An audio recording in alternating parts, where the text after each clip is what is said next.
The following show contains adult content. It's not our intent to offend anyone, but we want to inform you that if you are a child under the age of 18 or get offended easily, this next show may not be for you. The content, opinions, and subject matter of these shows are solely the choice of your show hosts and their guests, and not those of the Entertainment Network or any affiliated stations. Any comments or inquiries should be directed to those show hosts. Thank you for listening.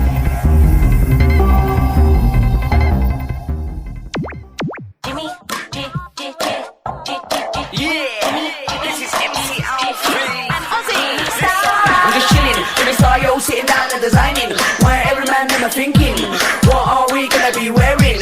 Yo, I'm a Liverpool MC, you can't test me. Big up the girls inside the party, let's get down to crazy Jimmy. Big up myself and known as Alfie, the one and only, the Turkish MC. Always love the clothes of Jimmy. Bitch, I'm your what I wanna be, Jimmy Star, new celebrity. What's up, everybody? Welcome to the Jimmy Star Show with Ron Russell, bringing you the best in music, fashion, pop culture, and entertainment. What is it that you wanted to say? I wanted to say that Chad Murphy is probably the most important part of our show, because Monday we didn't have our Chad because we were taping here and we didn't know what the hell we were doing. So now, excuse me, you're interrupting. I'm going to put 2 fingers in your eyes and knock them out of your head because I'm in no mood today. I'm going to pull your hair out of your head. I'm going to stick needles in your ears, and then I'm going to get your penis, and I'm putting your penis in a meat grinder. Sounds painful. I'm feeding it to the dogs. Let's go. Come on. Chad, we need you so. So everyone, when you see the Fran Drescher interview, it looks like Jimmy and I were laying out in the desert in Palm Springs for 2 weeks. We are bright red and orange, so forgive us for our incompetence, but we are not technicians. We're talent. Well, at least I am. Well, that's the most important part. Jimmy, I don't mean those things. I would never do them to you. I'd simply shoot you in the head. I know. Fine. You guys, the video is a lot of fun. You're going to like it. We had a great time with Fran video. Drescher. We've never, ever done it before, so we've never done the taping like that wasn't live on the radio, so it's going to be a lot of fun. We've got a great show today. We're going to have Kevin Interdonato coming on from Bad Frank Movie. We've got a chat room full of people. Hello, everybody in the chat room. I see Cindy Lady Lake, Keith Golub, Irish Ginger, Iris from Germany. It's Hope2259 on Twitter. Jimmy McCrary from the Aquarius View. Check out theaquariusview.com or follow him on Twitter at the Aquarius View. We have Irish Ginger, who's got a show on W4CY Mondays at 3 p.m. And I'm not sure who else is in there because I can't see, but when it goes down, we'll get going. And Cindy says, great shirt and great necklace. I have a great shirt. You have a great necklace. So there you go. Oh, I have a great shirt, too. Mine is Dolce & Gabbana. You moved it too much, though, because you're like an I know. Well, I'm trying to get rid of you and just do me. What are you kidding? So what's up, everybody? We're going to have a good time today. Thanks so much for tuning in.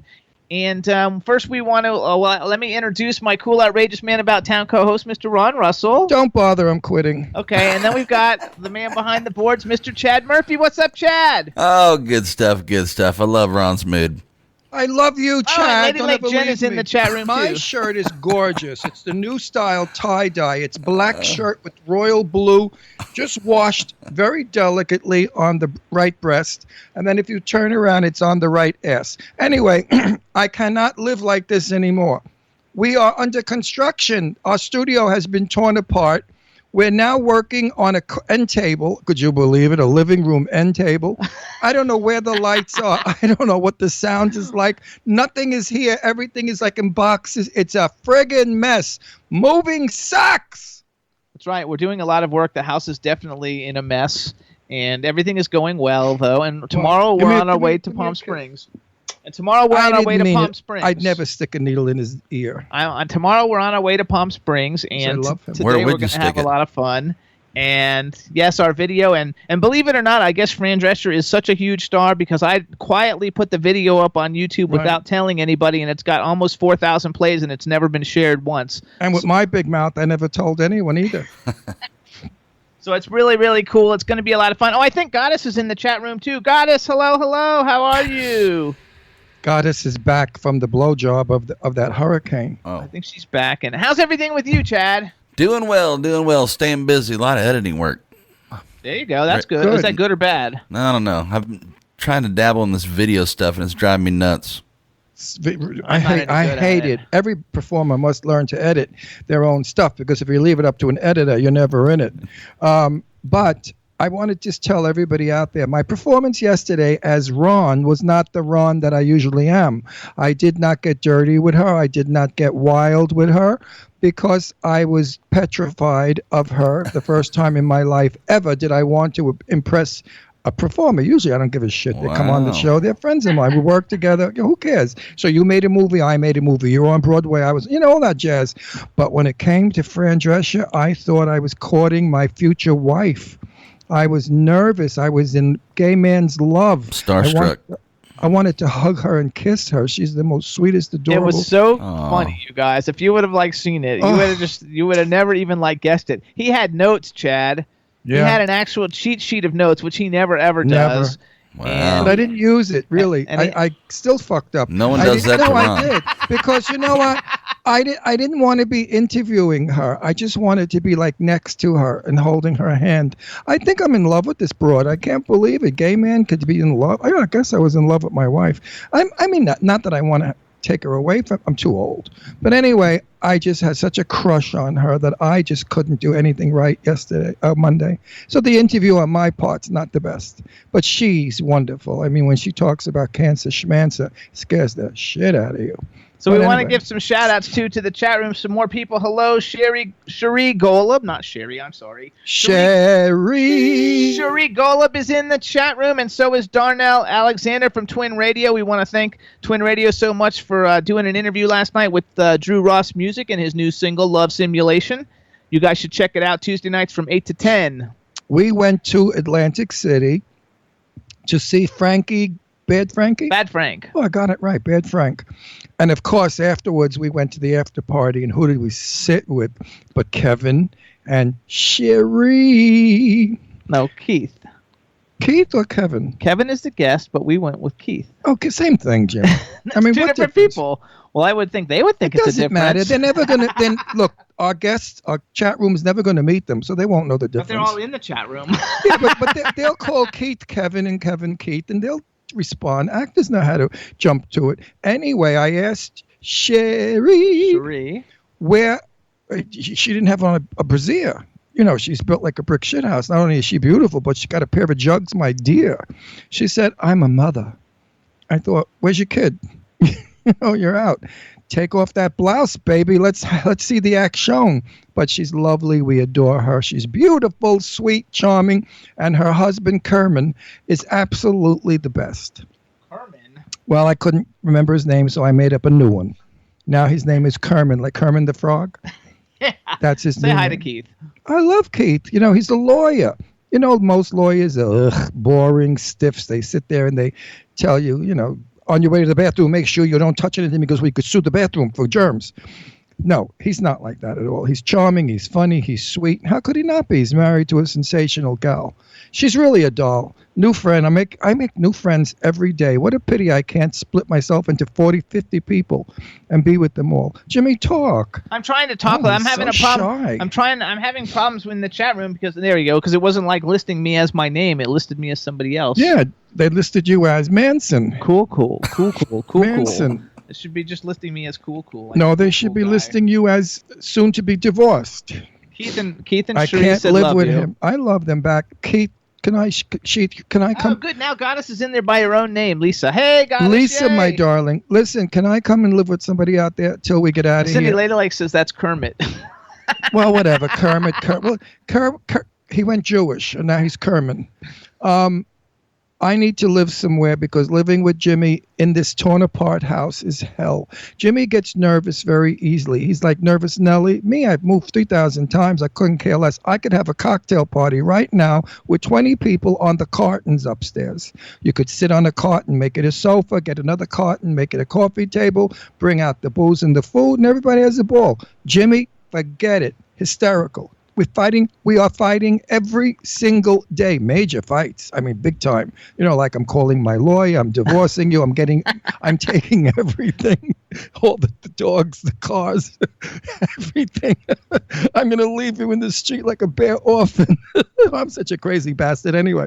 But I love and adore him. I would never divorce or leave him. But I threaten him every day. Keep it up, James. You're going to get it. Papers tomorrow. Listen to him. I've got a million things to do. That's why. Yeah, I know. He's Jimmy's not good with stress. I'm or very good with pressure. stress. No, you're not. It's just that I have to do the move, and then I also have to run 10 No, businesses. wait. Mary Dugan, listen to me, Mary Dugan. I'm not Mary Dugan. Yes, you are. I packed this entire 3 floors of furniture. I packed. You worked. I packed. Cartons for days. We have about 300 or 400 Yeah, cartons. we can't even believe how many cartons we You have. can't believe all the furniture I've taken from 2 storage houses. We're going to stop this now. We're going to go to the next thing. because we're getting hot. We're getting close No, to the 'cause real we have a truth. guest. He loves it. Hey, baby, he loves Hold hearing on, this stuff. everybody. So now Wait. He's a paisano of mine. He we have likes to make sure we have to make sure we can hear him. So say hello. Hello. Can you hear me? No. Say fuck you, Jimmy Star. I didn't say that at all. You know, this is great timing. I put myself in my bedroom here, and I brought the little doggy, and I got a puppy. Oh, good for you. What'd you get? I'll show you. Hold on. Come here, buddy. We'll show you ours if you show me yours. Oh, is that a That's baby cute. to kiss? Now, I should be mad at him because he gave me the sign that he had to go to the bathroom literally as I was calling. So I got a poopy pad, and And hopefully he's going to poop on the poopy pad. he missed. So Well, listen, these are the joys of having an animal. Yeah, ours I mean, make I mistakes do. once in a When while. Jimmy misses the paper, I get so mad because then I got to pick it up and put it in ammonia. And we have an actual 135-pound mastiff, and like when he misses, it's like an elephant pooped on the floor. yeah, I believe it, man. How you guys doing? Good. How are you? We're interviewing. Everything all right with the video, the visual, and stuff? I'm not. Good. You look good. You look good. Meanwhile, we liked your friggin' Wait, movie. we got to do an introduction for the an TV show. introduction. We're going to douche. Douche. Hang on, we got to do it. Here we go. We're going to douche, folks. Hang in there. We're going to douche. All right, so here we go, everybody. All right, everybody. Now we want to welcome to the Jimmy Star Show with Ron Russell, the fabulously talented actor, producer, writer, Mr. Kevin Interdonato. Hello and welcome to the show. You are too kind. Thank you for having me. It's Intradinotto. Interdonato, yeah. No, Italian. Noto, not nata. It's noto. Into the night. Into la noto. Noto could be night. Into the night. Is that what it means? I'd love to know what it means. Into the night. Enter. Bring on the night. Enter la notte. Porta la norta. What the hell am I saying? Anyway. Porta la. Oh, I lost it. I even lose words in Italian now. That's okay. So before we talk any more about it, we'll just go with again. Kevin Interdonato. Let's do another Oh, you want introduction. me to do another one? Because Okay. we fucked that one up. Big All time. right, we want the video to have a good introduction. That's so here right, we because go. he's a good guy. All right, everybody. Now we want to welcome to the Jimmy Star with Ron Russell, the fabulously talented actor, producer, and writer, Mr. Kevin Interdonato. Hello and welcome to the show. Hello. How are you gentlemen doing today? There you Very go. That well, was much better. thank you. Let me introduce my cool, outrageous man about town co-host, Mr. Ron Russell, who you already Hey, know. Yes.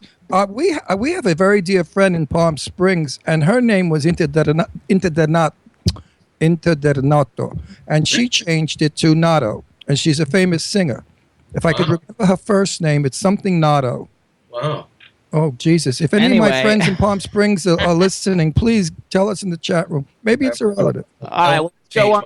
When I first started out, my first manager wanted me to change my name, and I told him to go scratch his ass. That wasn't happening. There you go. Well, sometimes you have to. I changed my name to Ron Russell. Did you? Well, if I went around as Rolando Rocco Cesarigo, I don't think I've gotten the movies I got or the television parts I got or my own TV show. So it's a little too Ginzoello. Hold on. We got to finish some introductions. First, we want to introduce you to the man behind the boards, Mr. Chad Murphy. Hey, Kevin, welcome to the show. Hello, Chad. Good to have you. You too, buddy. Thanks for having me. From now on, it's King Chad. There you go, Chad. Then we have a chat room full of people, so say hello to everybody in the chat room. Oh, cool. Hi, everyone. How you doing? And then you got to give a special shout out to Cherie and Keith Golib because they're in the chat room, and she sent me a text to make sure I say hello to them. Sherry's the best. So is Keith. It was a pleasure to meet them at the screening, and you guys too. Sherry's the one that set this up. Hooked us up, right? We love the both of them. Did you know that Sherry has a rack you wouldn't believe? Did you ever see Sherry's rack? See that? Friday night. Look, you're married. That doesn't look. I look at gorgeous men. I don't give a shit. I'm married. I'm not dead, as they say. You know, you look, but you don't touch. Mhm. Don't come on. You're Italian from New Jersey. got a stable of chicks. Are you kidding? I'm a one-woman man. Meanwhile, your wife, where's your wife, you son of a gun? You're not bringing her on? Mana's about to pop. She just had to do another a radio show, and she's got some press coming up, and she's on Tyler Perry's show of Loving You Is Wrong.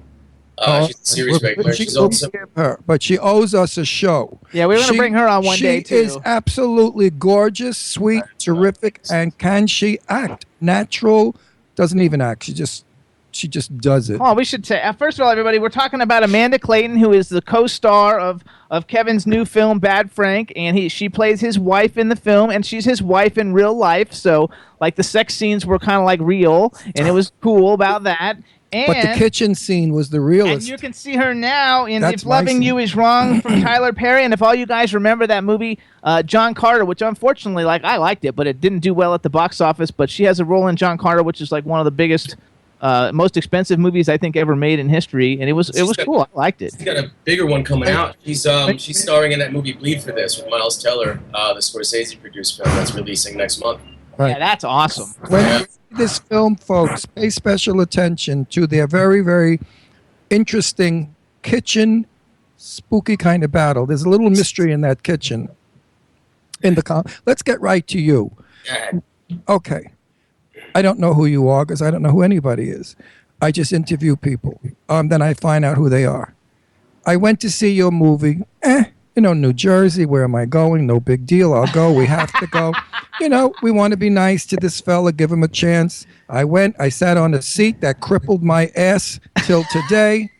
And everybody agreed. They were all in torture. I saw people wiggling their butts because the circulation stopped.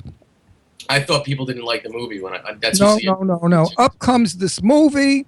Oh, it's a little slow. I said, I'm not going to like this movie.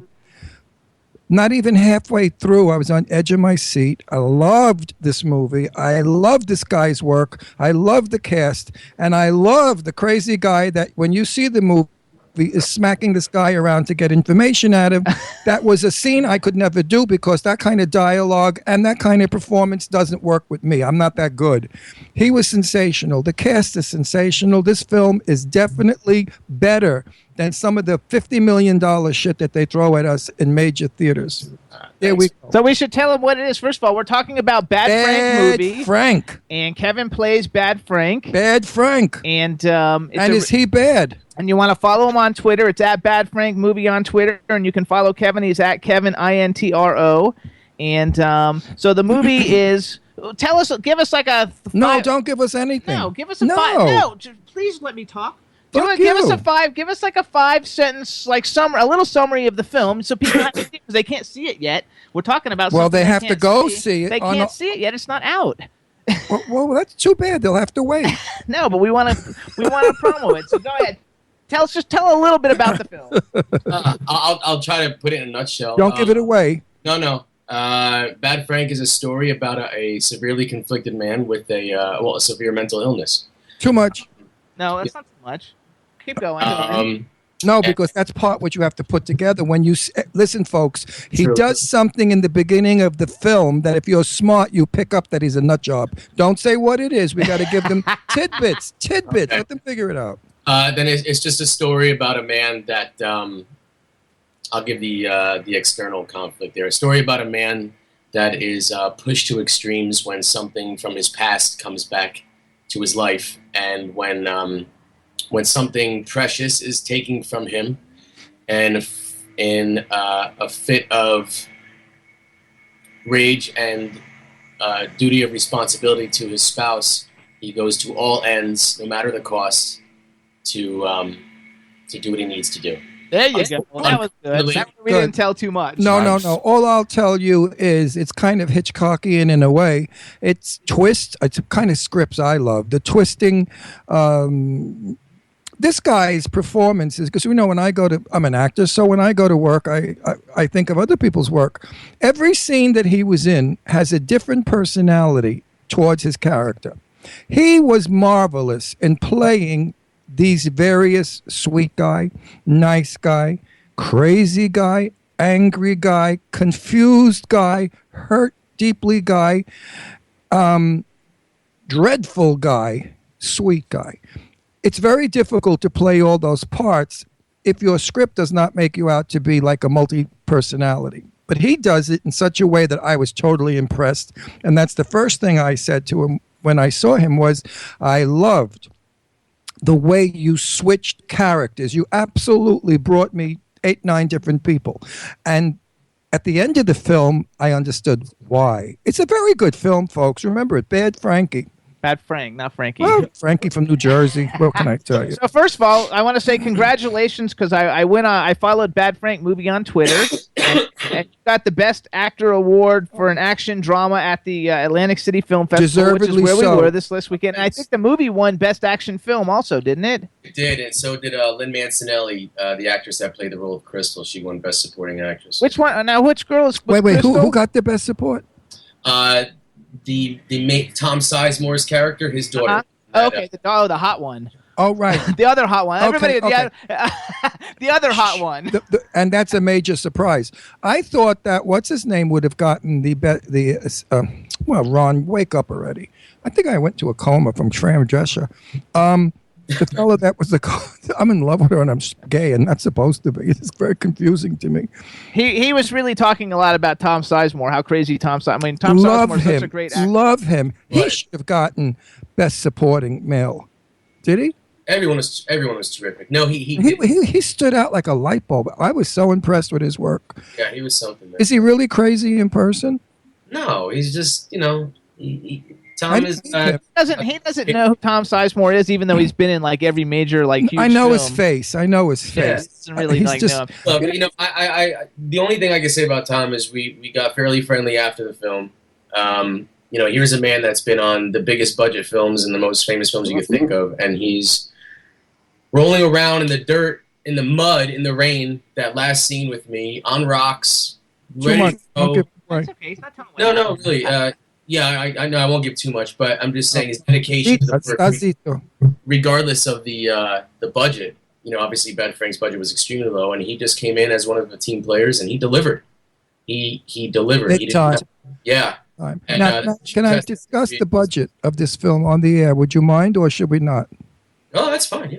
The other thing that knocked the shit out of me when I heard was, it's an $80-something thousand budget. It can't possibly be. It's better than the super $1 million films. I thought, how did they pull this off on $80,000? And 12 days shooting. I think you I said mean, 12 days, right? I'm so impressed with this film.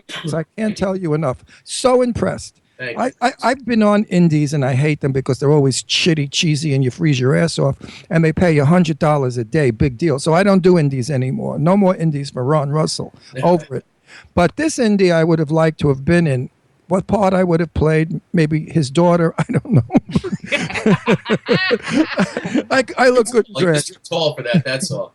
I want to give a shout out a little bit to tell people a little bit more. So first of all, you guys, it's Bad Frank movie. Kevin, Bad Frankie, whatever you like. Kevin is the star of the film, and his wife, real life wife, plays his wife. She's the co-star, but it also has Tom Sizemore, which everybody knows. He's in so many great movies.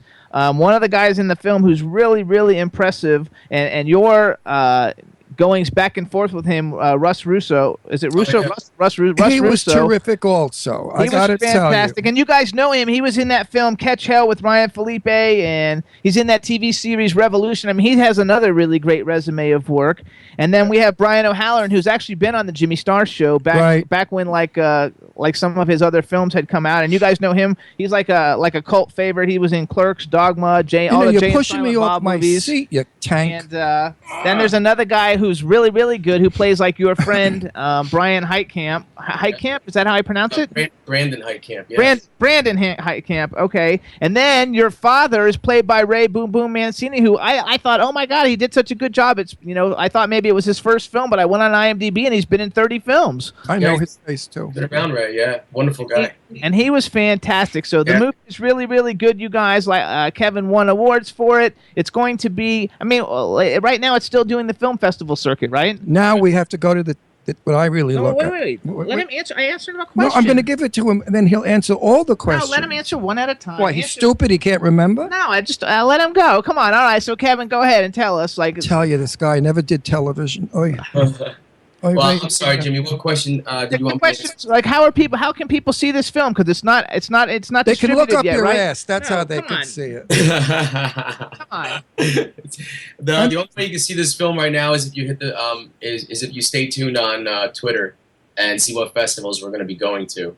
We're going to be releasing the movie early next year, along with the trailer at the same time. And when we drop the trailer, I'll let you guys know as well. From the trailer is where you're going to have the clickable links to purchase or rent the movie. There you go. Perfect. So Okay, now may I speak? Yes. Your Highness, Yes. Go. your high ass. What I look for in acting great in a film is only only as good as the photographer. Because if your photographer stinks, your performance will never, ever work. And thank you, everybody out there, because this movie holds a shot. Fabulous photography. I love the photographer. His work was very good. His editing was very good. The continuity of the movie was very simplistic, yet you had to think, which is what I like. I think all of these ingredients are going to make this film travel further than this guy thinks. Oh, Because I couldn't think of your name, your first name, Kevin. Kevin, you got a great hit here. This film is going to it's going to have a major release. So everybody listen. It's then. too good to be like. Follow at Bad Frank Movie and follow Kevin Intro on Twitter, and that way you guys can see what's going on with it. Let's talk a little bit more about you in general, because I saw first of all, you guys might recognize Kevin. He's been on a lot of cool TV shows. You know how they have all the great guest cameos. He's been on CSI New York, Law and Order, Rush Hour, the TV series, How to Get Away with Murder, which is like one of my favorite freaking shows. And you were on a couple episodes of The Sopranos. And like at the beginning of your career. Yeah. And now you just did a movie, Flight 192. I don't know, did you just do that, or is that's that was several months after Bad Frank, so that'll be on Lifetime in a couple months, I assume. And that one's got Dina Meyer, who I love. Dina Meyer, she's in the Saw movies, and she was in Starship Troopers, and those are like two awesome movies. She's a pistol, man. She's great. Yeah, it's fun. So you gotta love it. So tell me a little bit about like in general, because I looked on your IMDb. You have a lot of upcoming projects. Like, do you have a certain project that is like your favorite project that you've done so far? Yeah, Bad Frank. There you go. I gotta say, creatively, it was satisfying. Just as well, Ron knows, especially when you do these films, especially indies. Sometimes the outcome is not what you want or expect. Oh, baby. But, can I give you a title you have to watch? No, don't watch it. My last film I was in, I played a bad cop from New York City, stuck down south. All right. The film was called Croker. And I wanted to croaker myself after I saw it in the screening. I stopped doing indies. I'll never do another indie because you can't trust these maniacs. Yeah, I got to a point several years ago myself, man. They tell you one thing and they put you in this piece of shit that you don't even want people to know the name of it. Yeah, it's tough, man. But at the flip side of that, too, is some of the horrible movies that I don't even want to think about, let alone mention. You form some nice friendships. You meet some good people. And, this industry it's hard to find the good ones, man. And every now and then you have that good experience. Wait, hang on. Nobody from that movie likes me. Because no, they don't, because I don't lie. I tell the truth because that's what my fans love about me is Ron Russell does not blow smoke up anybody's ass. If I didn't like your movie, I would have said your wife is lovely. How did you meet her? Which she is, by the way. Oh, you made a movie? Oh, I must see it one day. How'd I meet Amanda? I want to know how you met her and how you got her. Not somebody else didn't get her. I love She's quite, grabbable. Yeah. I met her on a cast meeting for a movie. Both got cast in the same project. And before it started, we had a cast meeting. I met her several months earlier, but, just briefly. And then after the meeting, it was at this coffee shop. Everybody left. It was like a 20-minute meeting. I took off of work. I rearranged my schedule. I said, what the hell is this about? So I said, I'm going to stay and have a coffee. Does anyone want to hang out? And she said, yeah, I will. And 3 hours later, we were still talking, and that was it, man. Just started. Did you offer her a donut or something in 3 hours? I mean, just coffee? That's a cheapo. I would have said to her, lose him. He's cheap. He didn't even offer you a Danish or a bagel. Nothing. Just coffee. Oh, my God. Oh, my God. Just coffee. I can't believe it. Oy. I can't believe it. So that's how we met. Son and, of a bitch. Cute, sexy, but cheap. He better be better in bed than he is in the coffee shop. They did get married, you know. I know. and And is she loves awesome. him. She adores him. 'Cause we spoke. You guys really are. You guys make a beautiful couple, and I'm so happy that both of you guys' careers are taking off at the same time, and you're both getting to do some really fantastic projects. I think it's got to be like a lot of fun too, you know, to be able to share that with someone who's in the same business that understands it. Where you in Jersey? Jersey. the Shore area. I'm from Howell Township. Oh, I know where you are. Yeah. Yeah. That's pretty nice. It's pretty uppity. Not when I was there. It's booming now. Howell's really booming up. Well, where I'm Yeah, thinking. he only knows it now. He doesn't know Well, it. From I back only then. have rich friends. Excuse me. Howell's pretty blue collar. It's not that. It's not uppity at all. But no. No, but I understand that those homes now are in the 500,000 and 600,000. Pick a spot where they aren't. Christ, man. That's true. I mean, that's kind of uppity to me. I'm in the 300,000 bracket.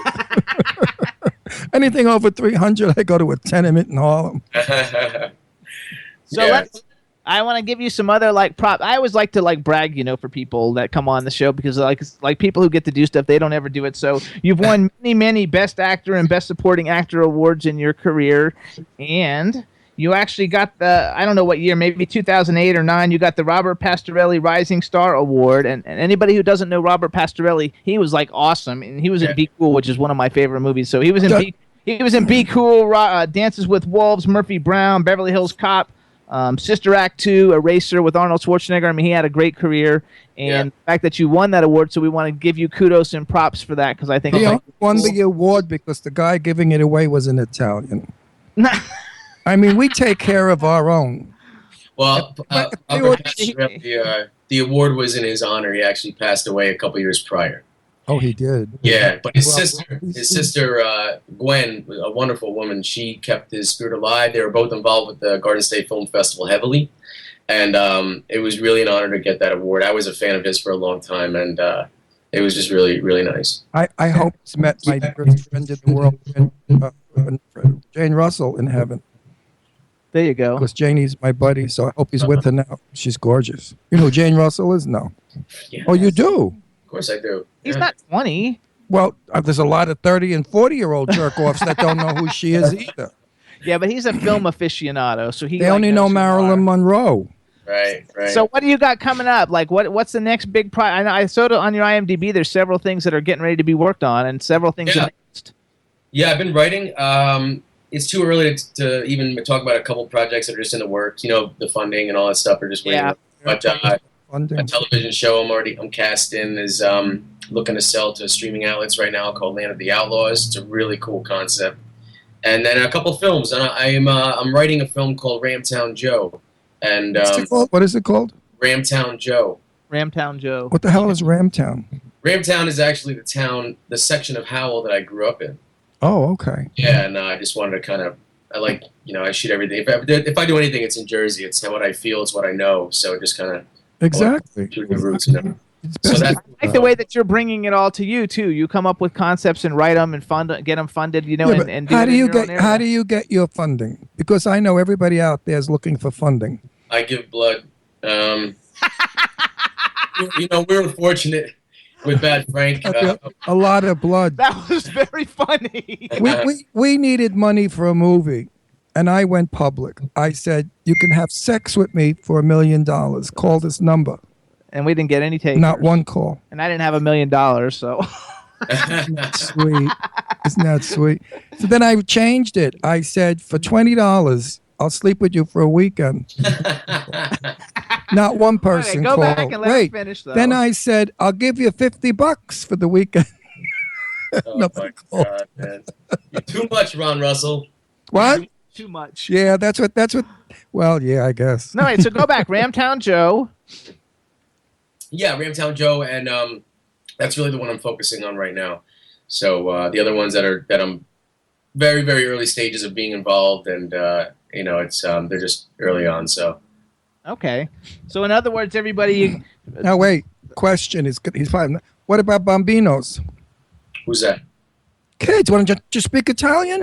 Oh, what about Bambino? Oh, You're I'm not- probably Irish, making believe you're Italian, so people will like you better. Yeah, we got the apartment, we got the dog. You know what's next. So in time, unfortunately, schedules have a lot to do with this, man. I It's know that. crazy life. We're all over the place. Biological clock is ticking. She's young. Yeah. She's not that young.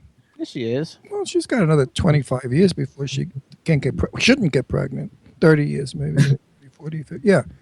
It's not good to get pregnant at 35 I know, or 40. but if she's got years left to go, don't worry about You it. should get pregnant when you're like 22, 23. You guys have to actually Google these two also, Kevin Interdonato, and then look up Amanda Clayton, and then hit images on Google to see how, because they're both very good looking, they're both very talented, and you're going to see a lot of them in your future, both on television and in theaters. And so we want to make sure you guys support them because we think they're cool and we think you're going to love them. Hey, Garrick Lee, are you on? Is Garrick in our chat room? Garrick Lee. If you are, Garrick, He's not in the chat room. tell me, Donata, what the hell is her first name, the singer? She's so good. And her name is Dinota, which is Donata in English. He's Interdonato, though. It doesn't matter. The beginning part's bullshit. You get rid of it. Well, like my real name is Cesarigo, but the successor doesn't matter. It's the Sarajevo that matters because that's a part of Genoa, Italy, where all the Jews come from. Okay. So it's Jewville. Anyway, because we got to keep moving on here. Right. So here's what we're going to do, everybody. First of all, there was no trailer, so we couldn't play a Bad Frank trailer. But whenever the trailer gets released, we'll play it on the show Yeah, for what's everybody with you to and see no it. trailer? No, they're doing it all at the same time. Did that. I really appreciate it. We all would. Thanks. So we should have held you on before. We shouldn't have had you on until I thought we were going to have a trailer now. I'm disappointed. I'm going away. But you guys want to see, if you follow at Bad Frank Movie and see the poster, because the poster will scare the shit out of you, first of all. But I must tell you, there's a part of the story that I hated with a passion, and I told Keith, right? Kevin. Keith. It all Joe. begins with a K. And the first thing I said to him was, I hated what you, blah, blah, blah. You know what I'm talking about. Should never. It was so sad. I have daughters, too. Nobody. See, now you're giving things away. He's No, giving them away. I'm teasing. I know how to tease. It's okay, everybody. So listen up. You guys want to check the Bad Frank Movie poster. Follow at Bad Frank Movie on Twitter. Keep up for all the updates because you really are going to enjoy this movie. It's really a lot of fun, and it's really got great acting that you don't normally see in an indie film. Especially an indie film for such a low budget. I wouldn't even call it an indie film. To me, it's like a Hollywood feature. I mean, I've seen indie films with $2 million budgets that didn't come anywhere close to this, and the acting was nowhere close to this. So you guys really did a great job in your casting and the writing and the directing, and everything is really fabulous. We want to thank you for coming on the show. We want you to say hello to Amanda. Yes. Listen, I hope our paths cross again at another screening of another movie. But this movie goes beyond indie, and I wouldn't even advertise it as an indie because sometimes people think of that crap they have on indies. It's better than an indie. It's an indie that's better than an indie, everybody. Yes, give your wife a big hug for me. I will. She said hello. I really enjoyed her that evening. And thank you and the so same much. to you. You're not homophobic, right? So here's a big hug to you too. You're kind of cute. I wouldn't mind. You know what? No. Anyway. Stop it, Jimmy. Jimmy and I are married. You know that. I just tease. But I got to tell you something. You wouldn't regret it. Oh, my God. Only kidding. Jesus Christ. He's from New Jersey. He's Italian. He's one of those macho wops. They punch gay guys in the face for saying shit like that. No, they don't. Not this guy, because he's Hollywood. There you go. You're a good guy. Thank you so much, Kevin. Good luck with Bad Frank. And anytime you've got new stuff coming out, please let us know, and we'll bring you back on. Loved your work. Loved your movie. Couldn't say better. I was kind of depressed. I had nothing wicked bad to say. You guys, It's always not the pleasure truly is mine. I can't. Right. Thank you guys enough You're a for good guy. Thanks, We'll fellas. see you. so much. We'll see you around. Take Bye, care. Kevin. Thanks. Bye. Bye. Bye-bye. That's funny. Everybody's cracking up in the chat room with all that stuff. So it's all good. So next, you guys, what we're gonna do The show in the air. is going to we're gonna do a quick commercial. Everybody, you can hear us all on W4CY Radio with the talented Chad Murphy. Oh yeah. Oh, You can hear us on King Monster Chad, FM King Radio in Chad. New York. You can hear us on Hamilton Radio in New Jersey, K4HD Radio in LA. We're also on iHeartRadio, Stitcher, SoundCloud, Audio Boom, Podomatic, Apple TV, iTunes, and Spreaker. And on television, to see the videos of the shows, you can go to Roku, Vimeo, and YouTube. Chad. That's me. Let's do a quick song. Let's play One Life by Melinda Doolittle, and then we're going to come back and air Fran Drescher. Oh, my God, I'm fainting. Well, let's do it. All right, everybody, this is the new single by Melinda Doolittle. We had the people who wrote it on the show a couple of weeks ago. It's a really, really great song. I think you guys are going to love it. And they were Dan and Laura Curtis from the UK. And here's the song, One Life by Melinda Doolittle. What a voice. What a song. I love it.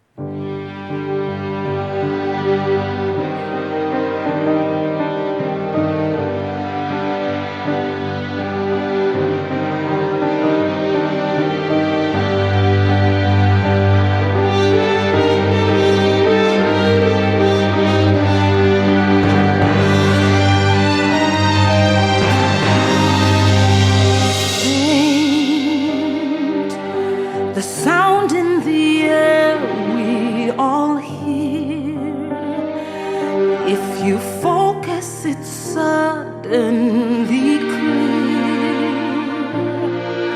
The song that plays when no one else is there, like an overture that everybody shares, not ever really knowing all our voices are the same.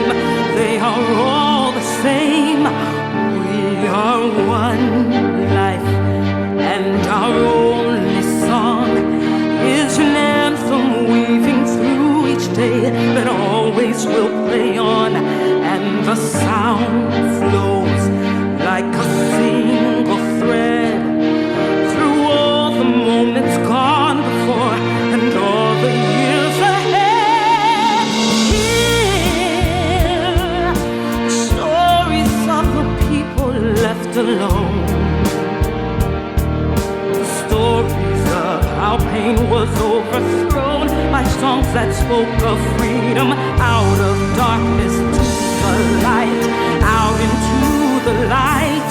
We are one life, and our only song is an anthem weaving through each day that always will play on, and the sound flows like a single thread through all the moments gone before and all the years ahead.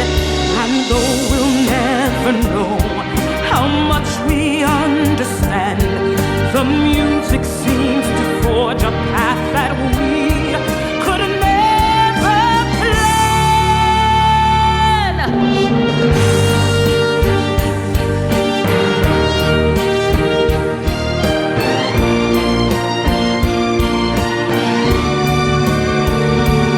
We are one life, and our only song is an anthem weaving through each day that always will play on, and the sound flows like a single thread through all years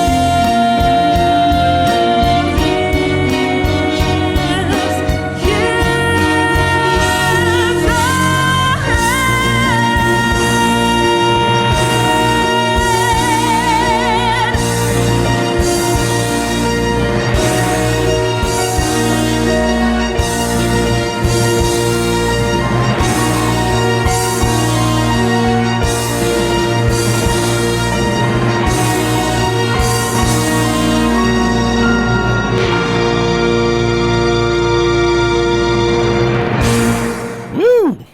Hey, everybody, so that's Melinda Doolittle. The new song is called One Life. And like I said a couple of weeks ago, we had those super great Dan and Laura Curtis from the UK on, and they're the ones who wrote it.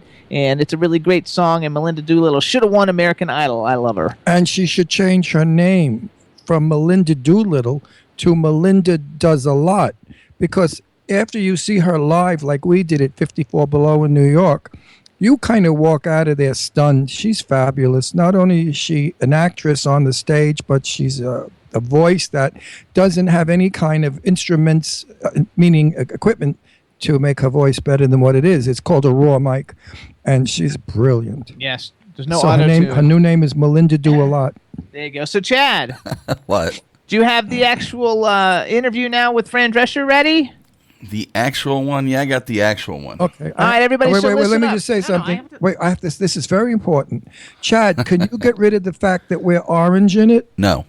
You can't do it. Everyone, excuse me for not knowing what we were doing, but Jimmy and I will be extremely orange in this video. That's we okay. apologize. We got 3,000 views already. Yeah, so but here's what that's we got to not for do, us. everybody. Maybe that's why. We The, look like two lobsters. That's okay. We look like lobsters, like we were out in the sun. So here's the deal, everybody. Now you see, I had something important to say, and I forgot what. Well, because you're an old queen. No, because old you queens interrupted forget me. everything. You can't No, keep you just- interrupting me. I don't interrupt you. You just fade away because you're an old queen. You don't know what you're Everybody doing. loves orange, they said in the chat room, so it doesn't matter. So listen up, everybody. We're going to play the video. I had something important to say that was about it, but now It really I forgot what wasn't. it is. My mother used to say, if you forgot it, it was a Oh, you lie. forget everything. I have to remind I you. don't forget things. I just get confused. So here we go, everybody. What we're going to do is we're going to play the Fran Drescher video. It's really fun. I hope you guys enjoy it, and I'll be in the chat room chatting with everybody. And like I said, this was done on Monday. We pre-taped it, and I don't remember what else it was, so if I remember, I'll tell you guys afterwards. So, And Chad, we wore the same clothes today, and I'm sorry I didn't have this laundered, so, you know. so he smells. But No, it's you okay. smell. I don't smell. I smell like hot sex. You Oh. smell like sex 2 weeks later. No, I don't. All right, here we go, everybody. So this is it. Please enjoy. This is the Jimmy Star Show interview with Fran Drescher. I never. She was working in a bridal shop in Flushing, Queens, till her boyfriend kicked her out in one of those crushing scenes. What was she to do? Where was she to go? She was out on her fanny. So over the bridge from Flushing to the Sheffield's door, she was there to sell makeup, but the father saw more. She had style, she had flair, she was there. That's how she became the nanny. Who would have guessed that the girl we described was just exactly what the doctor prescribed? Now the father finds her beguiling. Watch out, CC. And the kids are actually smiling. Schweidy. She's the lady in red when everybody else is wearing tan. The flashy girl from Flushing, the nanny named Fran. Okay, everybody, now we want to welcome to the Jimmy Star Show with Ron Russell, the incredible, beautiful, talented, compassionate superstar, actress, author, writer, producer, and cancer awareness advocate, Miss Fran Drescher. Hello, and welcome to the show.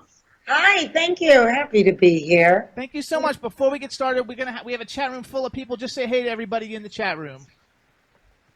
Hi, everybody. Hi, hey, hi. I see you. There you go. And now what I want to do is introduce you to not only my husband, but the cool, outrageous man about town of the Jimmy Star Show, Mr. Ron Russell.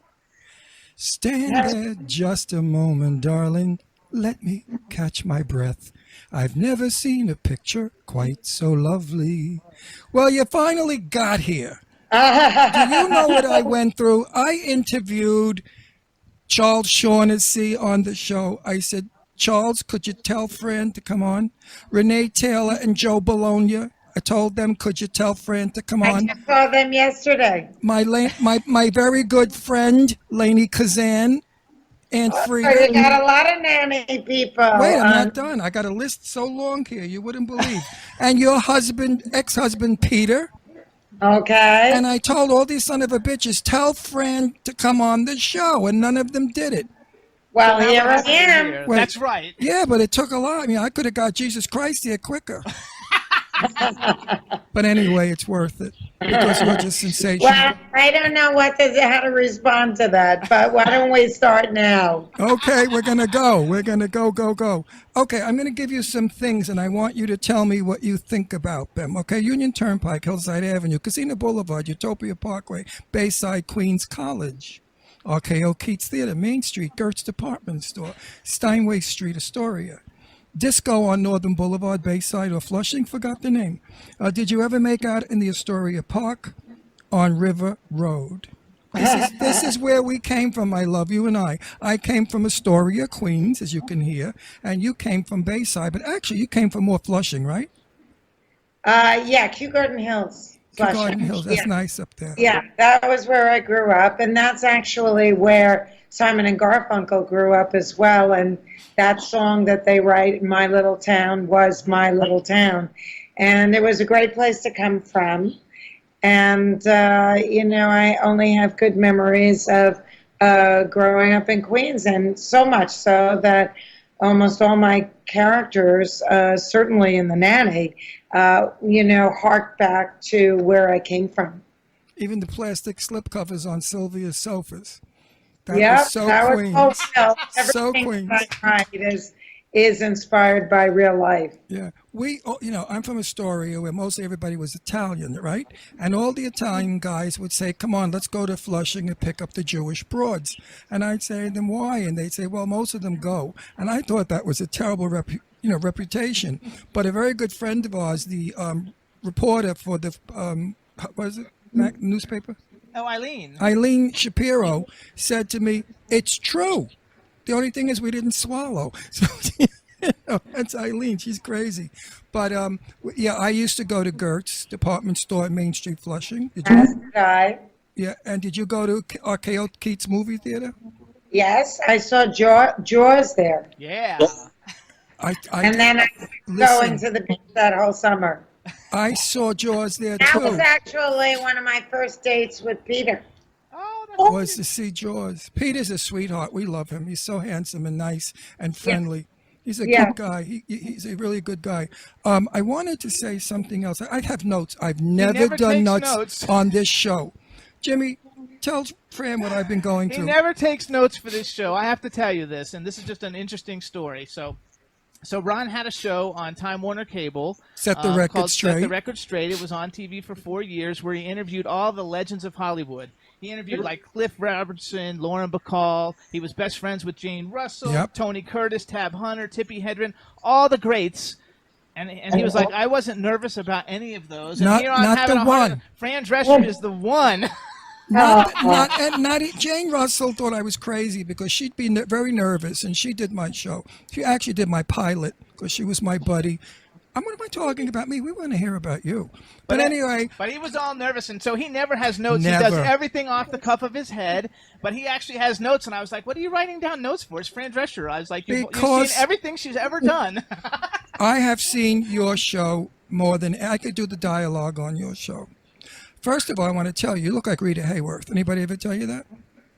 Thank you. No, that don't blow smoke up anybody's ass. That's a true compliment. I look like Rita Hayworth, and I sound like Selma Diamond. I loved Selma Diamond, too. She was a great comedian. I had the pleasure of meeting her many times when I did stand-up in New York City. So I've met Selma many times, and she was a wonderful lady. Dirty mouth, but fun. Fun. Okay, now let's hear more about you. So you meet Peter at your first date with Peter is the RKO Keats. Yeah. Were you in love? Right when we started dating, that was around the time of The Son of Sam. Okay. And that serial murderer was going after young teen couples that would sit in the cars. With dark hair. And the girls had dark hair, and it was mostly in Queens.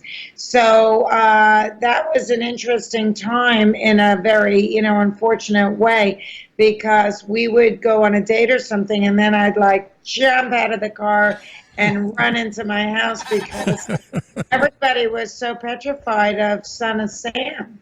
You weren't the only one. I mean, I think I'm 16 years older than you are. So I was very much a part of that era too. And I lived in Bayside at the time on what the hell was it? In a beautiful English Tudor apartment house. Anyway, off of Bell Boulevard. So you're familiar with all these streets. Do you miss ever? I sometimes want to go back. Just for a day or two. I did when I was doing Cinderella on Broadway. Right. 2 years ago, I did Sunday morning on CBS, and they went back to the old neighborhood. Oh. So we saw one of the houses that we lived in, the apartment that me and my parents and my sister lived in. And then we went on to Casino Boulevard, and we went to the pizza place that was still there that has a Fran Drescher pizza. And right. It was all very nostalgic. And I worked on Casino Boulevard. And you it's did? Still on, yeah, and it's still on there for, I forgot whatever her name was. It didn't last long, but I worked there. Not good tips on Casino Boulevard. I worked in Charles and Roberts on Queens Boulevard, and Guys and Dolls, and Mervyn's. Mervyn's, I made a lot of money with that shop. Did you make a lot of money in Brooklyn? Brooklyn, I only worked part-time on the weekends at Anthony's Salon on Kings Road. And that was short-lived because I lucked out and I got American Hot Wax for Paramount that flew me out here to work opposite Jay Leno. And I kind of never went back. I've spent all of my adult years here, much to a surprise to me. But, I love Southern California now, although I have a beautiful place in Manhattan, and I love going back there, and I have friends and family, of course. Right. But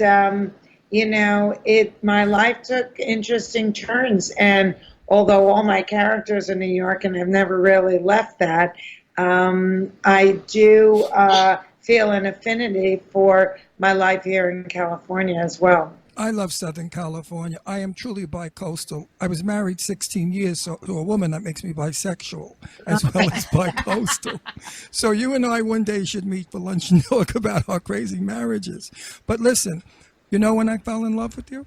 And I told everybody we were in a drive-in movie, and I told everybody in the car, this girl is going to be a superstar.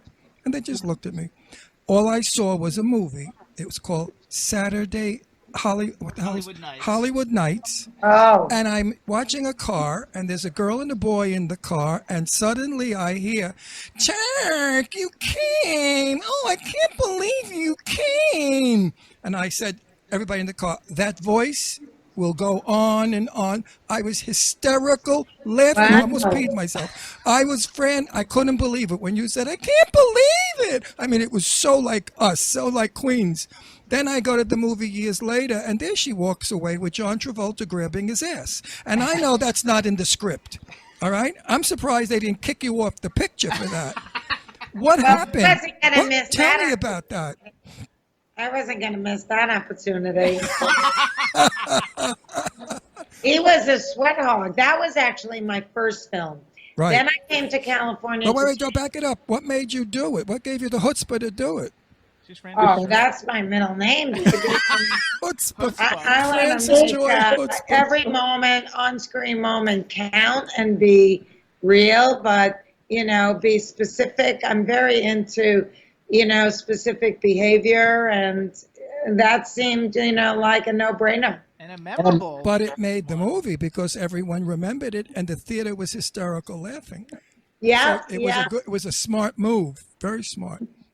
Okay. Yeah, and in fact, because it was such a small part, the line was, my character's name was Connie, but right.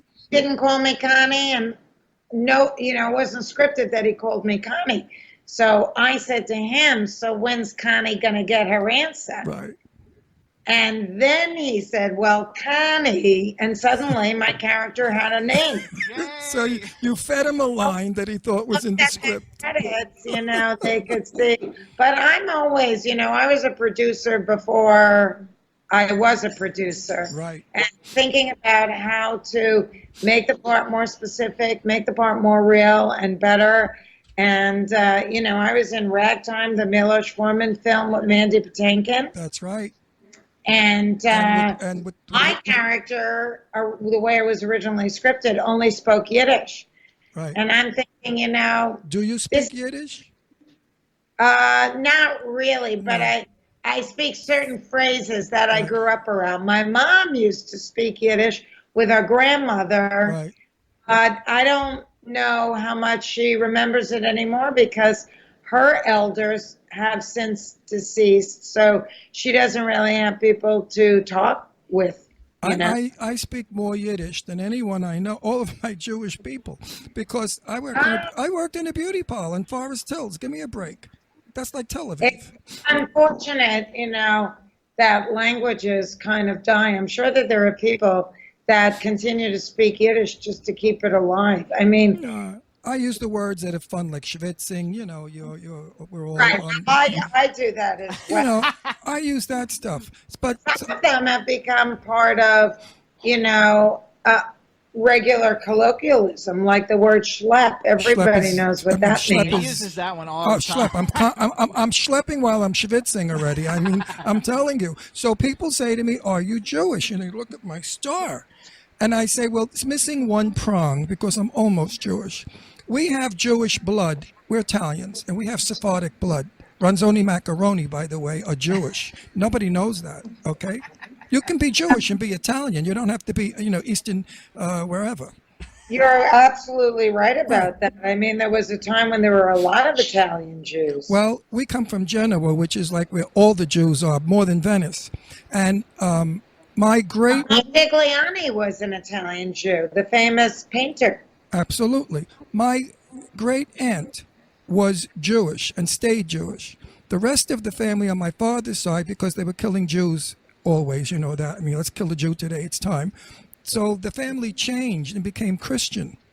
And my father never allowed me to go to church or to have anything to do with the Catholics. He kept that Jewish faith and he taught it to me. So I really think I have, I love Jewish. If I had to really be anything, which I'm not, He I was would be hoping Jewish. I was, 'cause I was I adopted. swear to you, he does everything Jewish. He's a good businessman. He treats me good. I mean, he does everything like a Jewish guy, and I swore But he I'm was not. Jewish. I'm Irish. He's like, as long as you're anything but Irish, and then we found out I'm Irish. So what are you going to do? He's sweet anyway. So now On both sides, you're Irish? Yes. I'm not sure. actually Irish about my other English, real Guyam. I was 100% adopted, Guyam. and I don't know my actual real Do you know? parents. You know what Guyam means? You won't admit to it. But wait a minute, you were adopted, so you do or you don't know your biological parents? I know that my biological mother is Irish, and they said that they believe the father is too, but I never got to meet them, so I don't know. I think the father's name was Jacobson. Jewish. Yeah, it could have been. That's right. And I'm just a total But lost. you weren't raised by Jews. No, I was not. I was Parents not. aren't Jewish. No. No, unfortunately. Where I came from in Astoria was Italians and Jews because the fancy schmancy buildings, the 14-story high co-ops were all Jews. That's where I learned my first The lesson. thing is, I mean, I think that he's perfect for you and you love each other, so it doesn't yeah. matter. No, that's right. I grew up in both. Oh, I don't lives. care. It matters. They're all just labels. Be a good No, person. no, That's I That's sincerely, lovely. no. If you want to identify with some culture, that's your prerogative, but don't ever let it be an excuse to do things that slight or hurt other people. Absolutely. Yeah, but it makes it easier. I was married to a Dutch girl, and it was hell. Because she didn't know one friggin' thing about my culture. She had no idea for anything. All she knew how to do was stand there like a dummy. Like a statue. Just like a statue. No person. She was a wasp. Super duper goyim. And I made a mistake. Had I been married to, like, my first lover, which we're going to talk about later, which is important to your cancer schmancer, he was Italian.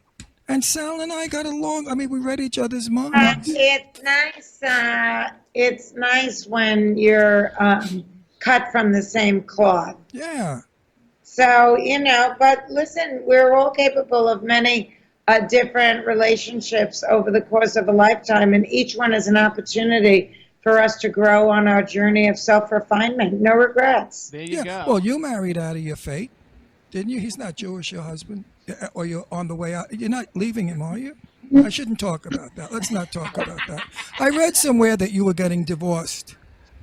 Yeah, Let's not talk about it. we Too dissolved personal. the relationship, but I don't have any regrets about that either. I've never learned more about myself or from someone, and it was a great experience. And now it's time to write a new chapter. I love that no regrets thing. that Yeah, you- well, you can't have regrets in life because then you know you made mistakes. And I don't consider any of these things mistakes. No, they're not. They're They're not. opportunities to grow. Absolutely. They're new streets to walk down. Every relationship is a reflection into your inner self. And you see how buttons are being pushed. You see what you need to keep working on. And that's why that person was presented to you. I mean, that's the way I live my life. I do too. Now I have to get to the GLB Oh, I get this LGBT. LGBT. That's my. Hey, they're my people. What's wrong with me? She's got me so verklunked over here. I don't know what I'm talking about. LGBTQ. Thank you, It. thank you. Well, I'm a very vocal supporter and advocate. And so yes, there. You're telling me on behalf of that community, who are my friends, because we're moving to Palm Springs now. We're getting out of here. It's too cold. And the people that I'm involved with, all the gay, transsexuals, transvestites, everything, love, adore you. You are like the goddess. You cannot say a bad thing about Fran Drescher. You'll get punched in the face or hit with a big high heel.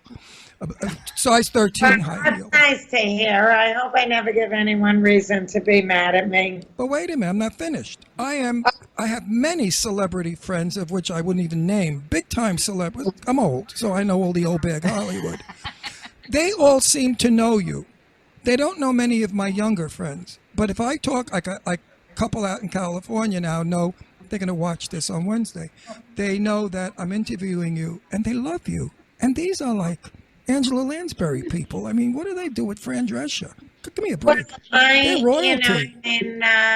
Everybody loved the nanny. That was the most wonderful thing about it. I mean, I had Mike Nichols and Diane Sawyer stop me once on a red carpet and say, "We love your show. We get into bed, we watch it, and we laugh." Everyone.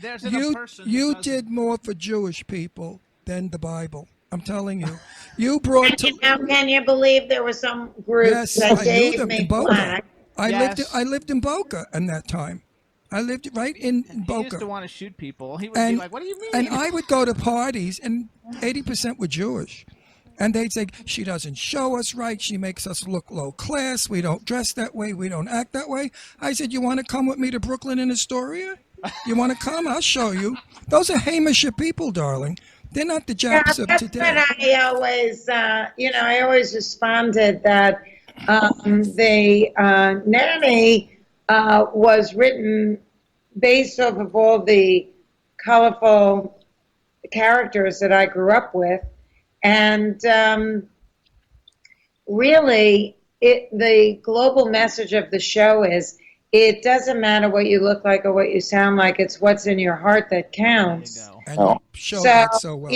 People that were uncomfortable with the way I was representing, excuse me, sorry, the way I was representing Jews, I think were uncomfortable because they were still subscribing to the post-World War II mentality that an assimilated Jew is the right way to be Jewish. And, in the 1990s, I didn't feel like I had to show off anybody from my past in any way but as authentic. And in fact, I was the first Jewish woman to play a Jewish character who was the star of a series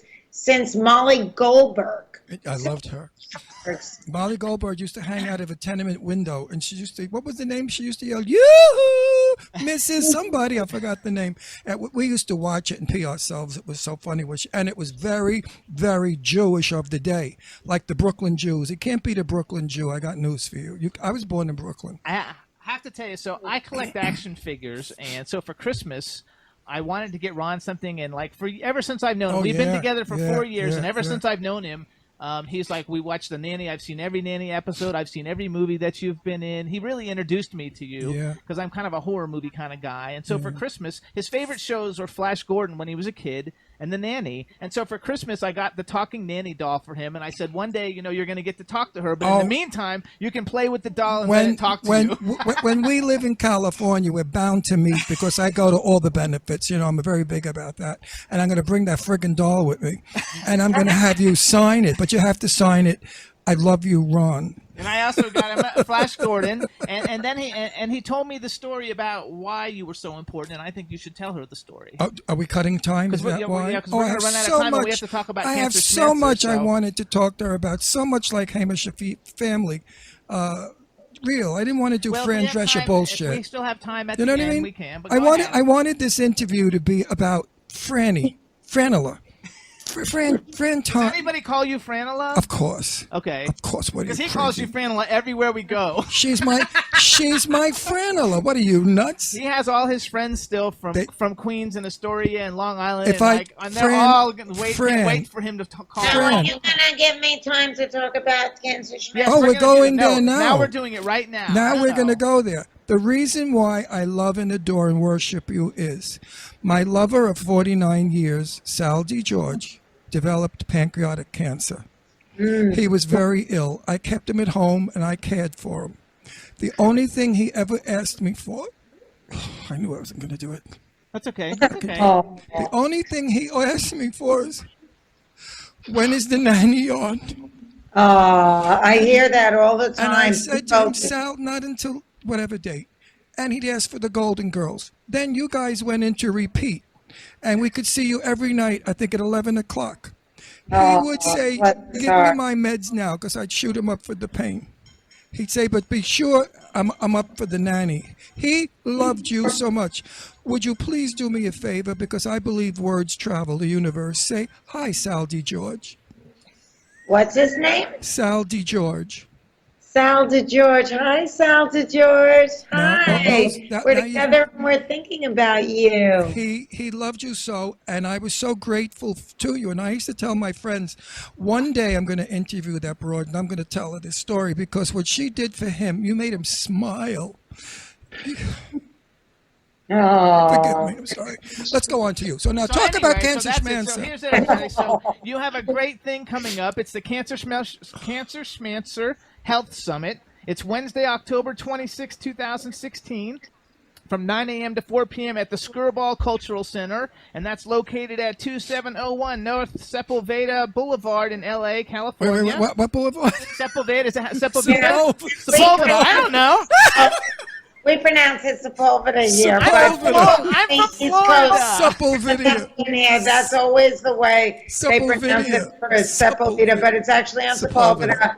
And it's kind of, right there along the 405. It's a beautiful cultural center, and we had it there last year, and it's an absolutely great event. I hope everybody that attends, I intend to blow their mind and transform them from being a patient into a medical consumer.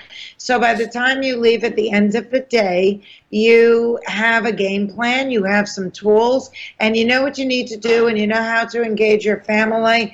And most important, you're going to know how to detox your home, because the home is the most toxic place we spend the most time in. And we have to start looking at how we live as a big reason why we get sick, because over 90% of cancer is environmentally stimulated. Only 5% is genetic. So we really have to look at what are we doing, and how can we use consumerism to dictate manufacturing trends, because manufacturers don't want to kill us. They want to sell us, but they'll sell us anything that we're willing to buy, which right now is anything. So we have to change that, and we have to start being the change and take the in, on, and around you. Learn how to take that challenge on cancerschmancer.org. Go get your tickets on cancerschmancer.org and come see me. I'm going to be hosting throughout the day and moderating some of the panel discussions, but we have the most interesting, cutting edge, outside of the box people from mental health, women's health, men's health, teen health. We're covering the full spectrum of family health and well-being, because a big part of Cancer Schmancer is isolating the causes of cancers and eliminating it. Let's not get cancer in the first place. How's that for a cure? But I read both your books, and I was amazed at how you went to like 3,000 doctors, and they all thought you were like a neurotic, insane jerk, and you're hypochondriac, when in fact you had, was it uterine cancer, correct? Yes, it took me 2 years and 8 doctors to get a proper diagnosis with uterine cancer. I got in the stirrups more times than Roy Rogers. But you wouldn't be here today if you didn't find that out. That's right. And what a sin, what a loss to the world. I started to formulate the vision of what I thought needed to happen. And by the grace of God, I was still in stage 1, even after 2 years and 8 doctors. So I feel like I got famous, I got cancer, and I live to talk about it. So this has kind of created a great purpose in my life. And I can honestly say that turning pain into purpose is extremely healing. I took a bunch of notes just so we could tell people like why we've got them on the air and why they're listening. So there's going to be a bunch of panels throughout the day. You're going to have guest speakers, including Ed Begley Jr., who's awesome. Like, I love him to death. You're going to have panels on holistic health with Mary Lou Henner, fighting cancer through traditional and alternative medicine, mental health, and Mackenzie Phillips. I know there's going to be a lot of other doctors here. Since I didn't know who they were, I'm not mentioning them, but there's going to be great doctors and people who are in all of this. Dr. Christy Funk is the breast cancer specialist who's a regular on the doctors. Okay. And she is also Angelina Jolie's doctor. Oh, cool. But, you know, it's just important that we challenge the status quo, that we understand what is causing it, that we look at the body as a whole system, and we don't just isolate body parts as being sick. Cancer is the end of inflammation. So we were all sick long before it became realized as a fully fledged cancer. And that's what we have to tune into our bodies and listen to them and honor our bodies, and don't let our brains say, I'm fine, I can do it. Denial. Myself. You don't have denial. Deal with the stress, all of this. It's not serving us well. But most important, we have to detox our lives. Angelina, as I know her as Angie Voigt, grew up in my house. She went to school and played with my daughter Deirdre. We lived on Spalding Drive. She lived on Roxbury Drive. They used to go to Roxbury Park and play together as kids. I know John, we used to sit on the hill of Beverly Hills High and the kids roll down. I just want to say a word to everybody out there. All this baloney that's in the newspapers about Angie is a lie.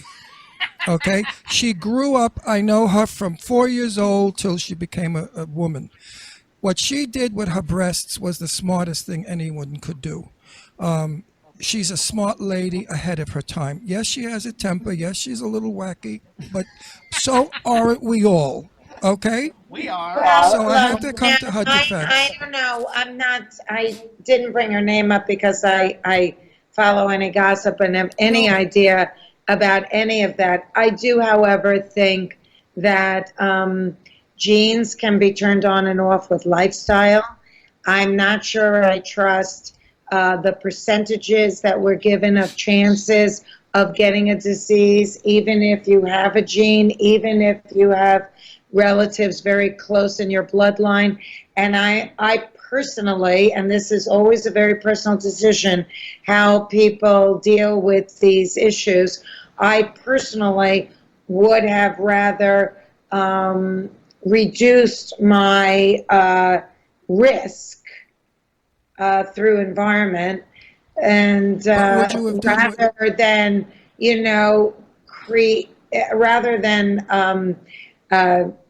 do some radical surgery for what was essentially a healthy body.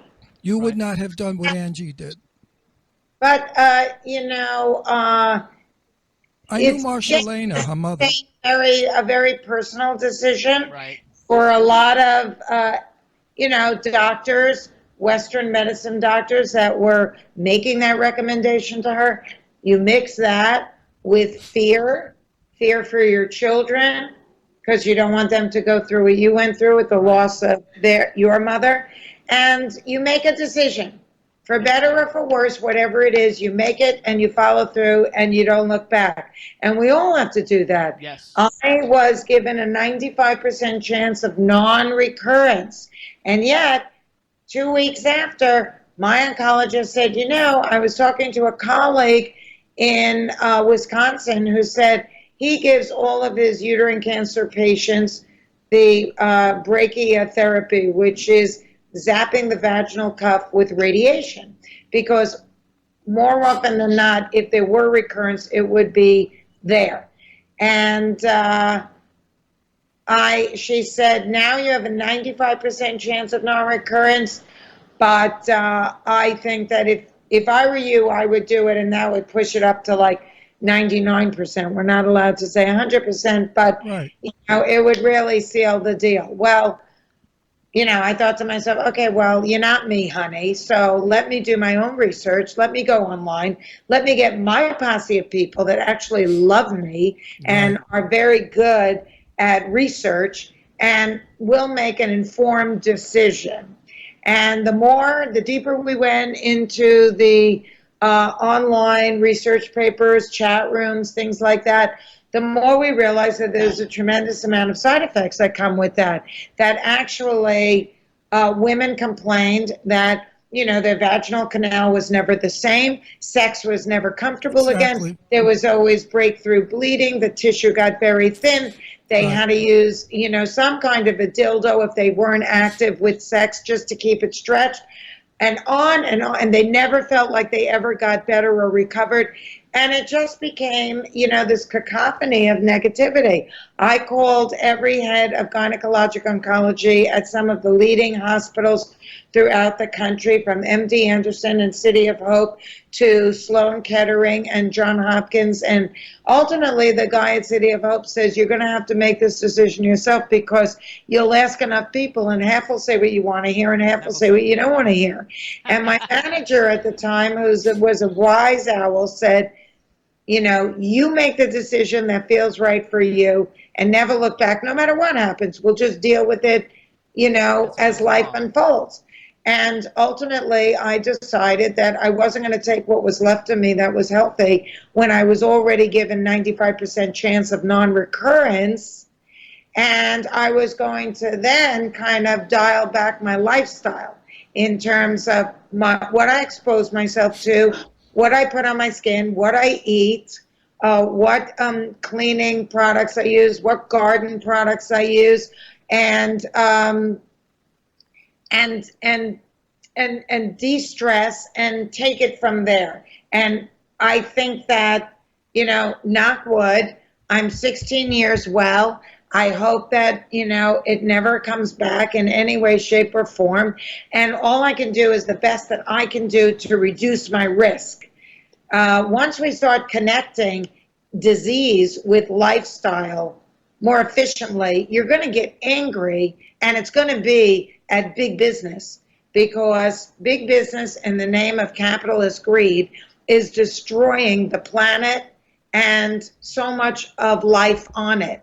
And meanwhile, we're the ones making them rich. That's right. Because we're not challenging them. We're not making them responsible. And, at the end of the day, money talks and bullshit walks. That's what I said. Absolutely. We know that one, honey. That's one for our neighborhood. Tie it all back together, everybody. If you want to find... we're all looking for leadership, for change. The change starts right here. Absolutely. Stop buying, single-use plastic. Start becoming conscious. How about going back to organic? How about going back to what we were 40, 50 years ago when we didn't have this shit to kill us?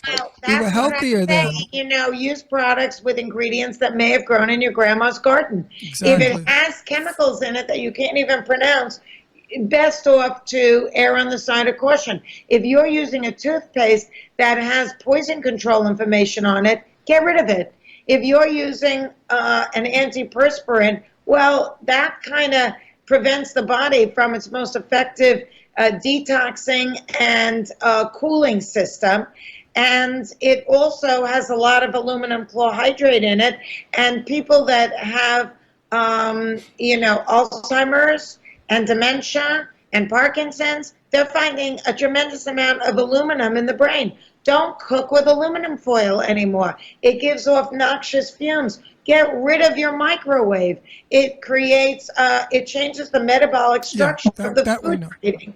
I mean, the list goes on and on. We at cancerschmancer.org teach you how to make your own cleaning supplies if you don't want to buy some of the earth-friendly cleaning supplies that are currently available. You can make anything to clean the house with simple rubbing alcohol, white vinegar, lemon juice, and baking powder, baking soda. I do a lot of that. Let me go back and reiterate, everybody, because this is all fantastic information, everybody. And if you want to get more of this information, we would love it if you would actually support the Cancer Schmancer Health Summit. It's Wednesday, October 26th at the Skirball Cultural Center. You can go to cancerschmancer.org or you can dial 888-621-2001.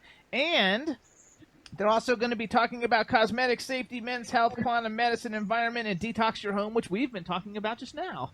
Now, Fran. Stacey Malcolm alone, she wrote the Not Just a Pretty Face book all about the cosmetics industry. Do you know that we expose ourselves to 80,000 chemicals that the FDA has no idea what the risk is or if it is considered toxic and how it mixes with all the other chemicals that are in all the other products? I mean, before you leave the bathroom in the morning, a man has exposed himself to 8 to 10 toxic carcinogens, a woman 10 to 15. That's before you go into the kitchen and open the refrigerator door to eat some of the crap that we eat, or go under the sink to take the stuff that cleans the counter with that strong pine smell. Everywhere we turn, we are exposing ourselves to a cocktail of carcinogens that is not serving us well. The only people it serves well are people in the chemical industry. And the 20th century was the Industrial Revolution. We were sold this bill of goods that we needed repurposed war chemicals, but you know what? We don't. Everything old is new again. So start eating food that's sustainably grown, that's organic, that's hormone-free, that's non-GMO, that is pesticide-free, herbicide-free. I mean, this is the food. We are what we eat. 1 out of 2 men and 1 out of 3 women are expected to get cancer in their lifetime. The kids today, for the first time in U.S. history, are predicted to not live as long as their parents.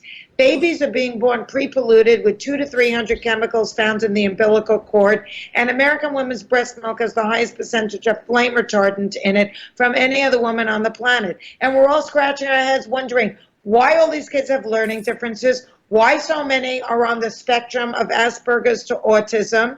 I mean, you know, it's like the jig is up. Start reading labels and start getting real. Make it a family project. Go to cancerschmancer.org and learn how you can detox your home. And we'll even teach you how to throw a detox your home party, which is like the new kind of Tupperware party. I was going to say Tupperware. Now, Fran. Instead of selling plastic, we're selling our friends and neighbors and family on the notion of going through the house and looking at everything that's not serving us well. Franny, how much is the ticket to your show?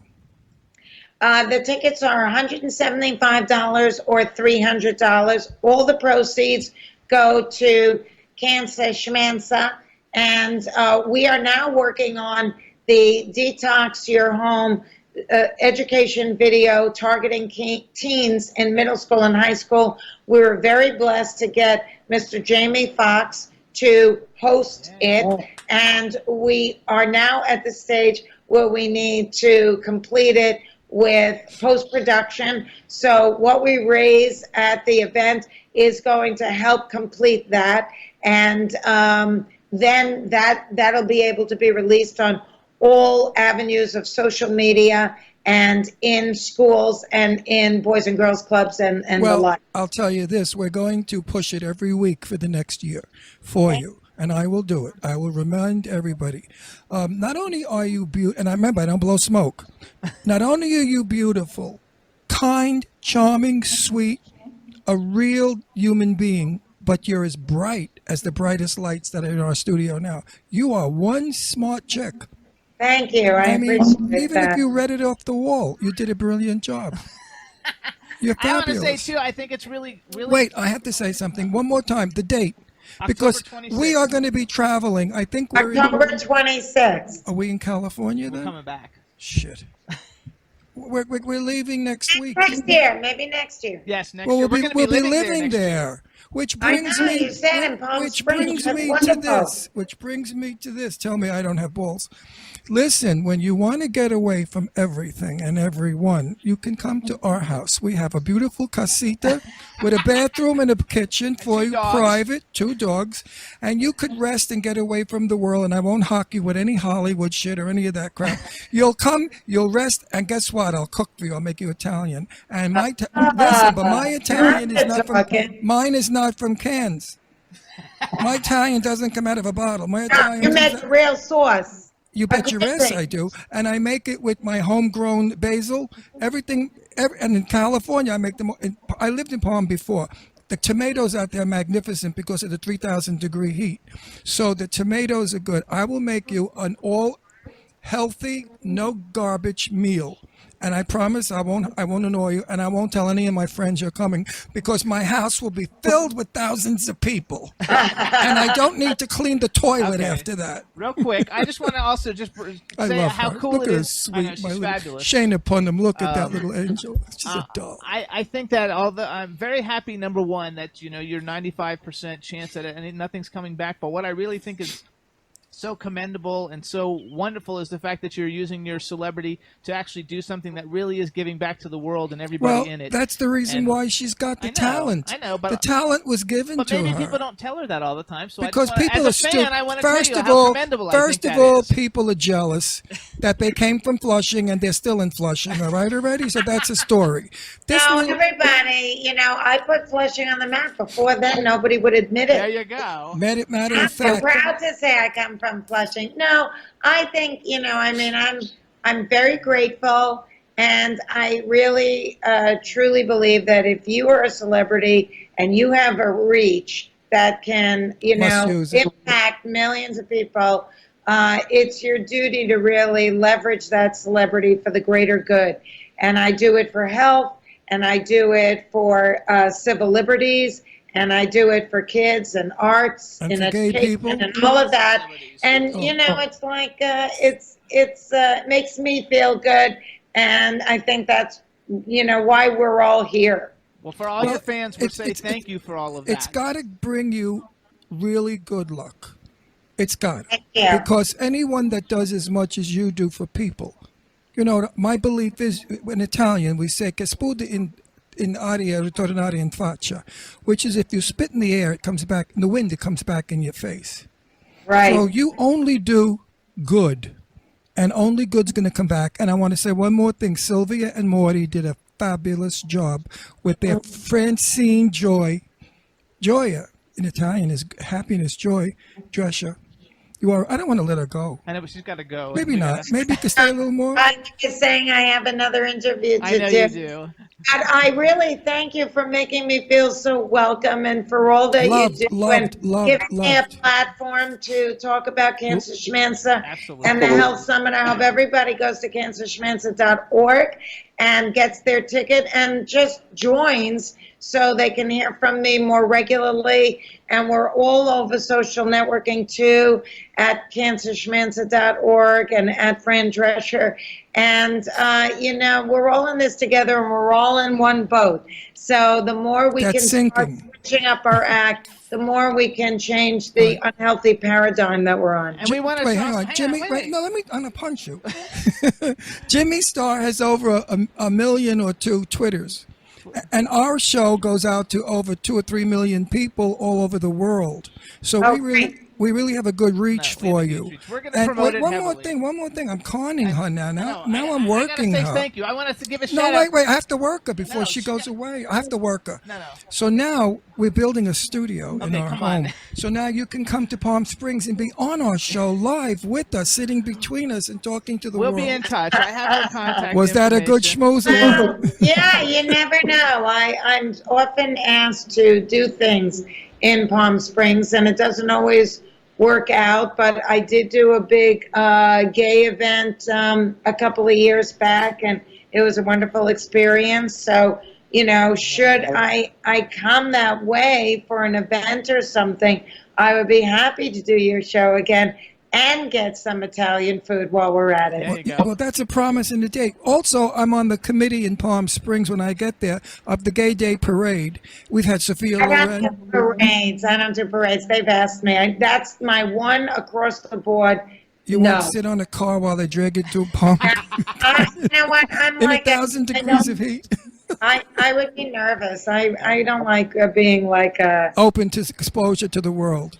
Jimmy Not and I like feel that. that way Not too. like that. So we I, wanna- you know, but We I wanna, understand. We want to say thank you to Tyler Gutowski, first of Yes. all, who we saw before this, for setting this whole thing up. He's Yes. been super pleasant and fabulous. And also to Tyler's the Joanne, best. and to Joanne Geffen, who also helped set this up. And mostly we want to thank you for taking time out to come on the Jimmy Star Show with Ron Russell. We love you, and so do all your And fans. I want to tell you from the bottom of my heart, in all honesty, no reasons other than the fact that I love you, that if ever you need, Peter came on our show, you know, because I was pissed off about divorce when they canceled I it. know, so were we.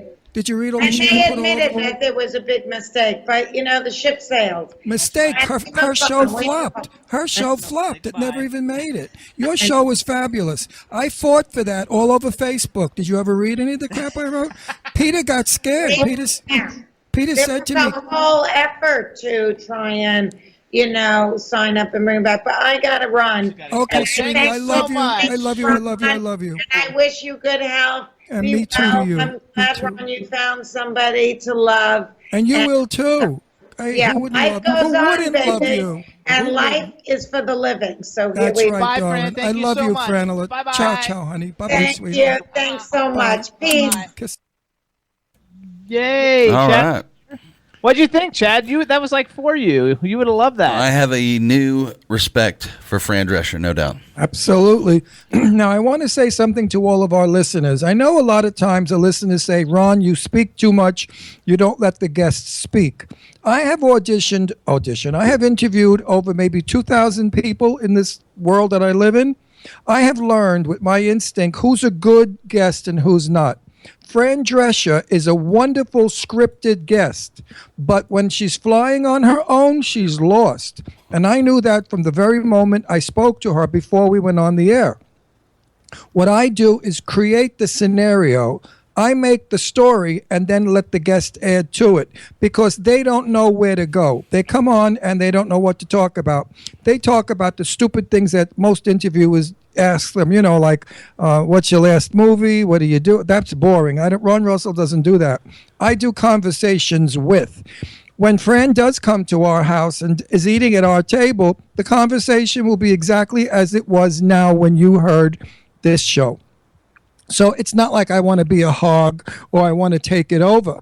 I know when it's in trouble and I run there with another story or I bring this on. I warm them up. And Fran paid us the greatest compliment when she said, thank you for making me feel so welcome.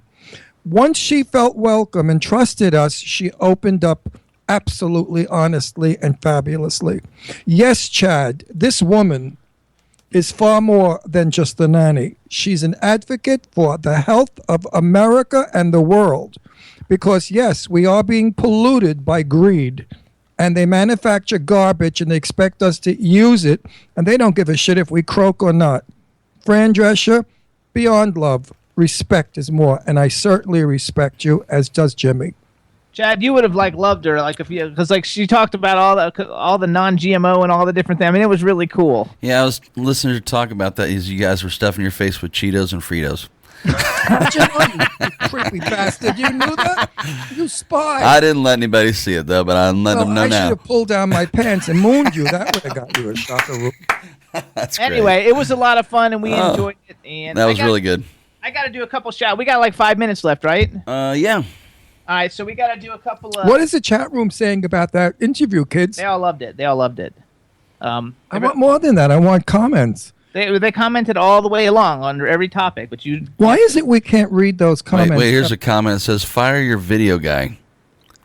Oh, and your sound man, too. No, not my Chad, my hero. No, I'm not Chad, talking about me. I wasn't there that day. Wasn't the video guy that day? Oh, nobody was. Jim was. It was on autopilot. Touched everything. Oh, I told you to Frigga. leave it alone. Oh, and you bullshit. didn't, so. Oh, Jimmy. Oh, here we go. The sound stuff, I told you to leave it alone. I was working on it. Jimmy, you and lie changed like a it. rug. Oh, I can't Not the believe video, you. but the sound. I Yeah. told you not to touch it. When I I was looked working at on it, we were purple. No, I'm not talking should about have the gone video. with I'm that. talking about the sound. The sound was fine. You just don't talk into the mic. You're all over the fucking No, studio I with didn't that even head. talk. You just roam. Listen, I talk into a mic. You do this. Hi, everybody. This is Jimmy Starr, and I'm going to talk. Blah, blah, blah. You don't know how to work a mic. Anyway, I've got stuff to worked talk about, so Listen, stop. I've worked the mic for Okay, 52, anyway. 52 years. I worked the mic. All right, everybody. So listen Oh, up. my I met these really God. cool people on Twitter. Oh my God! I'm calling my lawyer. All right, there is me. I got to be All right, married. Twitter. It's okay. All right, so I met these really cool people on Twitter, you guys. They've got a podcast. I'm not really into sports, but it's a really cool thing, and I listened to a couple of the shows, and I really enjoyed it, and I think anybody who's into sports will like it. Their Twitter handle is @GridironGamble, GridironGamble. Their website is gridirongamble.com, and basically, it's four guys talking, and what they're trying to do is turn $1,500 into $1 million by picking pro football games. And even if you don't know anything about sports, it's very, very entertaining. They have a new podcast that comes out every Friday. They're also on iTunes and SoundCloud, so check them out at gridirongamble.com or follow them on Twitter at gridirongamble. There. I'm not speaking to you. Okay. He's going to talk to his lawyer first. That's okay. right. He always I'm talks to putting the this lawyer. in the divorce papers that he lies like a rug, a dirty rug. Oh. Because I didn't screw anything up. If anything, didn't say you screwed I it. fixed it better because You fixed the video. I am very inclined when it comes to electrical shit. I cut wires, plug things around. Believe me, I'm very Right on. good at it. That's why I built my we're own. orange one day and pink another. Screw you. That's because you got the piece of shit, crappy little, ugly, disgusting. It's just a computer. It's just a It's regular junk. computer. It's junk. We need to have real equipment, Jimmy. I came from television. I didn't come from the pre whatever the hell it's called. I can't even talk. I get so upset. That's okay. Somebody said snatch patch. I don't know what that means. Snatch patch is a woman's snatch. That's a snatch patch. When you say to a woman, "Are you a blonde? Are you a natural blonde? You have a snatch patch to match." Where the hell have you been in the fairy world too long? You got to go in the straight world a little I don't bit know. I and think learn that was, about Poussey. That was Chinzia, I think, who wrote that. My cousin never wrote that. I think that's Chinzia. My cousin would never do that. She's like prudy. No, F-E-N. no, my cousin would never write about snatch patch. User Fanuc is her, and let's see who wrote Snatch Who? Patch. Yes, she did write it. That's My Chinzia. cousin, the Vestal Virgin. Oh my What's God! up, Chinzia? She said she loved the interview. Everybody loved it. There's Why a lot not? of It was a people in there. fabulous interview. I mean, we got a lot out of Fran. We talked real, like real stuff. We didn't talk baloney. We didn't do any phony schmony kind of interview. I was totally myself, and I let myself go, and I used my Astoria accent. Everybody liked it when you cried. No, that was not on the script, folks. I know it wasn't on the script. That's why they liked it. Jimmy It was and I real. discussed it before, and I said, Jimmy, you know how I am. I'm going to do it again. When it comes to Sal, it's been 20 years. No, How many? about 15. 15 years ago, and it still hurts me so. Oh, no, it wasn't. It's Goddess. It's not. Of course, Chinzia. my cousin's like Jesus Christ. You said dirty rug, and so she thought Snatch Patch. Snatch patch. But I forgot what I was talking about. Do you remember? The crying. Oh yeah, the crying. I loved him very much. I met him when I was 19. He was 19, and we were lovers in the days when it was bad, when nobody allowed it. We worried about people finding out where we lived in our apartment, so we said we were brothers. It was a dreadful time for gay people who had to hide their love for each other and their life. Sal and I grew up together. I, at one point, wanted children and thought I could go straight and I could be successful at it. And I told him, and he said, I love you so much, I will be your brother. And he was indeed my brother. He stayed in my life for those 16 years, sense of sex, no sex. There was none of that. He was my brother. And therefore, he became uncle to Deirdre and Leslie, who adore him. Sal stayed our family member. My parents loved him. When he passed away, it was just the hardest thing I've ever had to deal with because my life shattered. and he's still dear to me. I mean, if he didn't die, I wouldn't be with Jimmy. I'd still be with him. And we were together 42 years, which in the gay world is pretty good, especially in Hollywood. Shinzia also wrote, she definitely didn't write that. So sorry about that, Shinzia. No, that was my mistake, not my Mom's. cousin is like, I'm telling you, the Vestal Virgin. She could have been Jesus Christ's mom. She's like very, very clean. I don't know how she could be related to me, but I'm surprised she even watches our show, that she doesn't do 10, all right, so we got 10 go, novenas. Though. Everybody, we want to thank everybody for help promoting this show. Everybody in the chat room, we had a really good time. Thank you so much. We want to thank Kevin Interdonato and Fran Drescher for coming on the show today. And Chad, we want to thank you because you're a rock star and we missed you. Great show, fellas. Bye, everybody. Thank you. Bye, everybody. Thanks so much. See ya. We won't see you next week with the following. Sitting down and designing, where every man them are thinking, what are we gonna be wearing? Yo, I'm a Liverpool MC, you can't test me. Big up the girls inside the party. Let's get down to crazy Jimmy. Big up myself and known as Alfie, the one and only, the Turkish MC. Always love the clothes of Jimmy. British punk, yo, what I wanna be. Jimmy Star's new celebrity. We'll take you out to